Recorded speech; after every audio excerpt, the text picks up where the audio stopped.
All right, hold on. It is time for the Lucas Oil Crash segment. How quickly can things go wrong at 300 feet? We'll take a look at that one. Oh, man, even in the sand, baby. You don't even have to be on the pavement.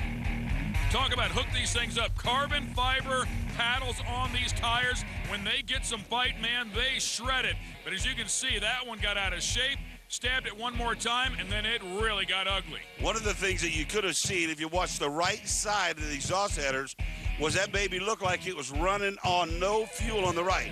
Take a look at all that fuel on the right side. It's not burning. And as a result, it's trying to push that car to the left. Once it got to the left, then you are out of control of that machine.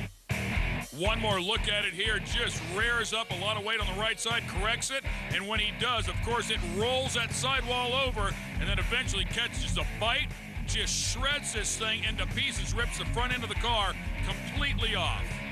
Good thing about it, driver out of the thing and A-OK. The car, though, a total loss. All right, let's go figure 8 racing. Oh, man. Yeah, it gets ugly quick out here as well.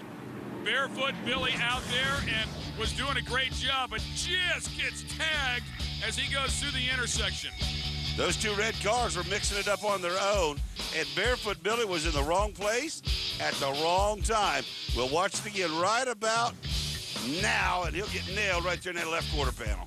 Yeah, the left front completely gone from the 40 car. The 40 and the 64 get into each other, so that kind of got them out of shape, and of course, Barefoot Billy got caught up in all the action there, turned completely around, and the lead gone just that quick. The fans, of course, loved it, standing on their feet as they had some fun in Indianapolis. All right, let's go drag boat racing. Talk about stuff getting ugly and scary quick.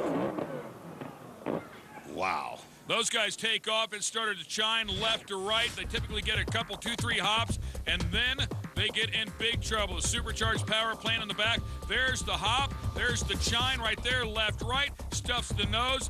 Then it, of course, rips this thing apart. The engine goes one direction. The hole goes another direction. And then the capsule, designed to break away, does its job. It breaks away. The driver's confined inside a full roll cage inside of that capsule. And they also have air bottles in there so that when they go under the water, or if they go under the water, they can actually survive for some 15 minutes. That capsule, so if it even goes down below the level of the water surface, they'll be right over there on the spot.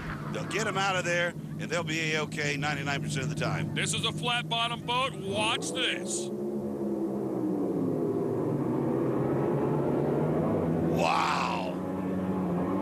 Boom, just like that. It just disintegrates the boat.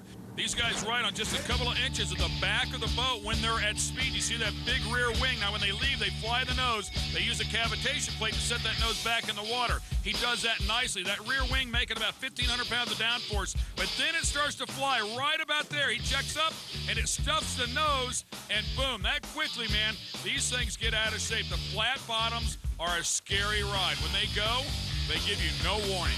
At that point in time, you are just along for the ride. And Ken, you got to admit, this is a picture-perfect run up to the point where that thing started sashaying a little bit. I mean, right there, you couldn't want it to be. It's starting to fly right there, and it got too far out of the water. Whenever it did, it set back down and, of course, grabbed some of that hole on the left-hand side. There goes a capsule on the left-hand side. The lid intact, that is key. As long as that lid stays shut, those guys stay strapped in, they are A-OK. Oh, man. Byron, Illinois, the wheelstand competition. And I'm going to tell you something. That car is a work of art. Jason Schubert's machine, who's been doing it for a long time, probably one of the most meticulously prepared cars in the world, and he brings it out here and does this with it. Yeah, he laid it on the line. It was a huge wheel stand. The fans went crazy, and rightfully so. And then, unfortunately, it got out of shape, and it just did not stop tumbling. He's a body man by trade and one of the best in the business, and it didn't take but about 6 or 8 months that baby was completely repaired and back on the track once again. Both rear tires come up off the ground, and then, of course, the right rear came back up again. That gave the left rear a little more traction, shot it off to the center line, and away he went. A keen eye would tell you that the back half of this car, back by the quarter panels, that he shortened it up a little bit. in order to make it a little bit more advantageous here in the wheelstand competition. And he did win, by the way, for all his Yes, sir. effort. Okay, let's go train racing. Rockford, Illinois, baby. Gary Oscarson around the outside. Watch the red, white, and blue machine. Slings the back part of the train up there. Dives it down in, flips it over. Eventually it caught on fire. I mean, he pretty much accomplished it all in one turn. And listen to the fans. Gary, well known in these parts here, and he is kind of the man to beat. But he went in there just a little too hot. Got a little bit of a bump from the black truck. Yeah. And from that point, it was all over with. Yeah, that A little bit of flash 99. of fire there. That 99 was changing lanes. He was going to go to the top side. Yes, he was. He wanted to get away from that guy. One more time, Gary coming around. Now keep your eyes on the 99. He just about got him clear, but the 99 was a little sideways. Caught the right rear of Oscarson, and that's all it took. The train was derailed. You got to remember also, no driver in the middle, but there is a brakeman in that third car. Look at that head in that third car back at the back there. Whoa, baby, over she goes. Great camera angle right there.